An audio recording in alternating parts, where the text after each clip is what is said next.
Hi, my name is Angela Wilson, and I'm here with Must Have USA.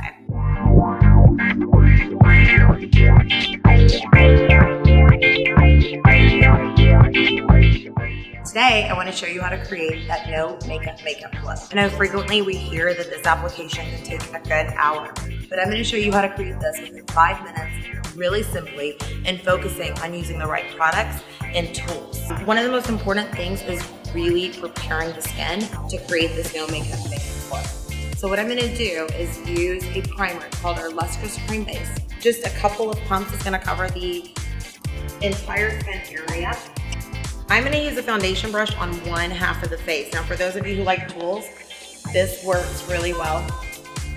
And then of course on the cheek. Now on the other side, I know because several people don't want to use a foundation brush. You're just at home and you're doing this application and you want to use your fingers, which is great. It's just going to give a beautiful radiant glow and it really preps the skin for the foundation. Now we're going to go in with our foundation. This is really key. That's why I absolutely love our Skinny Tips foundation. Gives you a natural finish. It's a sheer to medium coverage. It's very buildable. Another thing that I quite frequently see is that people only use one shade of foundation. When we look at ourselves without any makeup, you can see there's not one tone. I choose two colors, one that's very similar to the neckline, and then a color that's a little bit deeper. And I'm using a foundation brush. I absolutely love this brush. It's made with a Teflon. I'm gonna repeat the same steps on the other side. Again, we're starting at the center, and we're just gonna spread the foundation out. I always go right over the eyes too to even everything out, and then underneath. I've applied the foundation all over the skin. So what I want to do now is I'm going to just take this clean block sponge and I'm going to blot it all over the skin.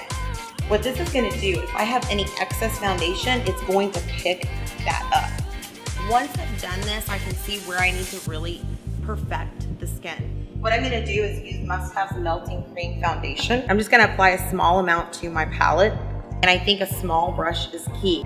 Anywhere that we need a little bit more coverage. So next what I want to do is I'm going to take our E55 blending brush. This is a shadow brush, but I'm going to go through and I'm actually going to diffuse this foundation. So what it's going to do is it's not going to wipe it away. Lightly buff it out, but just cover that imperfection. And with the no makeup look, you don't want anyone to know that you're wearing makeup. It just looks like you woke up like this. So that's ideally what we're going for.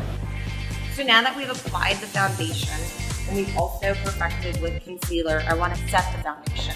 I'm going to use Must Have's Silky Cotton Loose Powder to do this. I'm just going to slightly apply it, but I'm going to focus on the T-zone area. So now that we have applied foundation and perfected the skin on Laura, we're going to go in and we're going to add color. And I'm using shades that are slightly darker, quite a bit darker actually. I would say 2 to 3 shades darker than Laura's natural skin tone. I'm using a blush brush to actually apply it. And again, I use my fingertips. This is really important. I tell people melt the products into your skin. Now that I've done this, you see she has a very, very natural look. I'm gonna add a pop of floral to it. Just a little bit on the cheek, and I'm gonna use Must Have's Floral Glow to do that. Just pat it on and just hit the apple of the cheek. I wanna go ahead and move on to eyes. I'm gonna use Must Have's large shadow brush. I'm gonna focus this on the center of Laura's lid. Make sure you're even. So now next what I wanna do is apply a light coat of mascara. I'm gonna repeat the same steps on the other eye. Now we wanna go into the brows. And I'm just gonna follow the natural brow. And I just do small little sweeps because we want it to look secure. Now I'm gonna go back to the skin. And all I'm gonna do, it's just the same sponge. I'm gonna blot all over the skin. Last step to complete this look is going to be applying a pop of color to Laura's lips. So I'm gonna use my fingertip for this. Really soft, mixing the orange and the pink. I'm gonna start in the center. And then towards the outer lip line, it's gonna get softer. And then I just slightly sweep away with my foundation brush. And there's the look. So I hope you enjoyed these tips today and that you have fun replicating this no makeup look at home.